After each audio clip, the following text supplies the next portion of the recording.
रत्ती भर भी अंश नहीं बचा है और उनका एक ही लक्ष्य है कि जो भी सांसद आवाज़ उठा रहा है बीजेपी के खिलाफ या बीजेपी के जो नाकामी है उसको उजागर कर रहा है, निकम्मेपन को उजागर कर रहा है, उसकी डबल इंजन की सरकार को एक्सपोज कर रहा है, उसे निलंबित कर दो। आज ये एक बेहद बड़ा राष्ट्रीय सुरक्षा का मुद्दा बन गया है मणिपुर। जो मणिपुर से हैवानियत भरी, बर्बरता भरी वीडियोस और फोटोग्राफ सामने आ रही हैं, उससे मुझे लगता है पूरे देश का दिल दहल गया है। आपने देखा कि कैसे एक कारगिल युद्ध के समय हमारे देश का एक जवान, एक सूबेदार जिसने देश के लिए लड़ाई लड़ी, देश की प्रभुता अखंडता की रक्षा करी, आज उसकी धर्म पत्नी को निर्वस्त्र करके जिस प्रकार से परेड कराया गया और छेड़छाड़ करी गई, उनके साथ कुकर्म किया गया, वो बेचारा सूबेदार कह रहा है कि मैंने देश की रक्षा तो करी लेकिन मैं अपने परिवार की, अपनी पत्नी की रक्षा नहीं कर पाया। इससे अभद्र दृश्य इस देश के लिए क्या हो सकता है? ये महिला सुरक्षा का मुद्दा है, राष्ट्र सुरक्षा का मुद्दा। और इसलिए हम कहना चाहते हैं, विपक्ष की मांग क्या है, हम सब साथियों की मांग क्या है कि मन की बात बहुत हो गई, अब मणिपुर की बात हो। देश के संसद के मॉनसून सत्र में, जो कि अभी सेशन चल रहा है, उस सेशन में अगर मणिपुर की चर्चा नहीं होगी तो कहां होगी? लेकिन गृह मंत्री कह रहे हैं कि हम तैयार हैं, उन्होंने कल बयान भी दिया कि हम दोनों सदनों में चर्चा के लिए तैयार हैं, विपक्षी बाधा उत्पन्न कर रहा है। विपक्ष तो लगातार नोटिस दर्ज कराकर अपनी बात रख रहा है कि रूल 267 के अंतर्गत बहस कराइए, सरकार बहस शुरू करे, अपना पक्ष रखे, फिर विपक्ष अपना पक्ष रखे, तमाम सदस्य बोलें और इस विचार विमर्श, इस बहस से जरूर कोई समाधान निकलेगा। आज दुख की बात है कि दुनिया के कई बड़े देशों की जो संसद है, यूएस की संसद कह लीजिए और अन्य देशों की संसद कह लीजिए, वो संसद मणिपुर के मुद्दे पर गंभीर है, वो चर्चा करना चाह रही है। दुनिया के कई संसद भवनों में इस पर चर्चा हो भी गई है, लेकिन ये हमारे भारत देश का ही संसद है जिसमें मणिपुर पर चर्चा नहीं हो रही।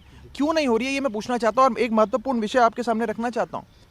क्यों मैं कह रहा हूं बार बार कि मणिपुर का विषय मात्र मणिपुर का विषय नहीं है, ये एक राष्ट्रीय सुरक्षा का विषय है। आज के अखबार ये हमें बताते हैं कि मणिपुर में जो आग लगी थी उसकी छींटें आज आसपास के राज्यों पर भी आने लगी हैं।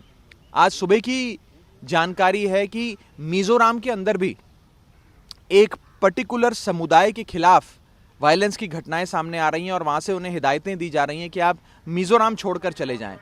तो कहने का मतलब यह है कि यह अब विषय सिर्फ मणिपुर का नहीं रहा, ये एक प्रकार से पूरे नॉर्थ ईस्ट का मसला बनता जा रहा है। इसीलिए हम सरकार से हाथ जोड़कर विनती करते हैं कि संज्ञान लें। सदन में डेकोरम और डिसिप्लिन की बात कर रहे हैं, जो राज्यसभा के सभापति हैं, कल उन्होंने कहा उससे हम समझौता नहीं कर सकते, सभी सदस्यों को सवाल उठाने का अधिकार है, आवाज़ उठाने का अधिकार है, लेकिन आपको डिसिप्लिन मेंटेन करना चाहिए, जो संजय सिंह नहीं कर रहे थे, उनका ये कहना था। जब जब सदन में विपक्ष जनता की आवाज़ उठाना चाहता है, ज्वलंत मुद्दे पर बहस चाहता है और सरकार वो बहस से भागती है, तो इसी प्रकार के लोकतांत्रिक हथियार लोकतंत्र को मजबूत करते हैं।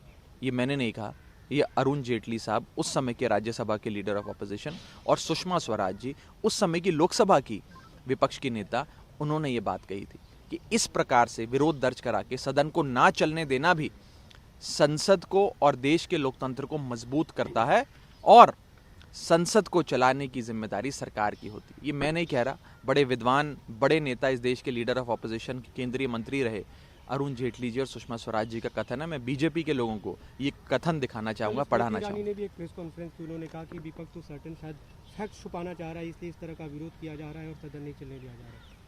देखिए, मैं उनको बस यही कहना चाहूँगा कि मणिपुर के अंदर केवल breakdown of law and order machinery ही नहीं हुआ है, केवल ब्रेकडाउन ऑफ कॉन्स्टिट्यूशनल मशीनरी ही नहीं हुआ है, मणिपुर के अंदर ब्रेकडाउन ऑफ ह्यूमैनिटी भी हो गया है। और मेरी हाथ जोड़कर विनती है केंद्र सरकार के तमाम मंत्रियों से, केंद्र सरकार से, कि भारत के संविधान का पालन करे, आर्टिकल 355 और 356 लागू करे और मणिपुर के गवर्नर के आह्वान पे, जो रोज़ चैनल पर आकर खुद कह रही हैं, अखबारों के माध्यम से कह रही हैं, इंटरव्यू देकर कह रही हैं कि मणिपुर जल रहा है, मणिपुर को बचा लो, तुरंत प्रभाव से एन बीरेन सिंह की भाजपा राज्य की मणिपुर सरकार को बर्खास्त कर राष्ट्रपति शासन मणिपुर में लगना चाहिए, प्रेसिडेंट्स रूल लगना चाहिए, आर्टिकल 356 का पालन होना चाहिए। इस मुद्दे पे पूरे देश भर में प्रोटेस्ट करने वाले हैं, दिल्ली में भी जंतर मंतर पे प्रोटेस्ट का प्लान है। जी, आम आदमी पार्टी आज देश भर में, हमारी तमाम इकाइयाँ देश के कोने कोने में मणिपुर के लोगों की आवाज़ उठाएंगी और प्रयास करेंगी कि मणिपुर के लोगों की चीखें सत्ता में बैठे लोगों के कानों तक पहुंचे। एक अंतिम नमस्कार, मैं हूं मानक गुप्ता। अगर आपको हमारा ये वीडियो पसंद आया हो तो इसे लाइक और शेयर जरूर करें और हाँ, हमें सब्सक्राइब और फॉलो करना ना भूलें ताकि आप देश और दुनिया की कोई खबर मिस ना करें। तो जुड़े रहिए हमारे साथ और देखते रहिए न्यूज़ 24।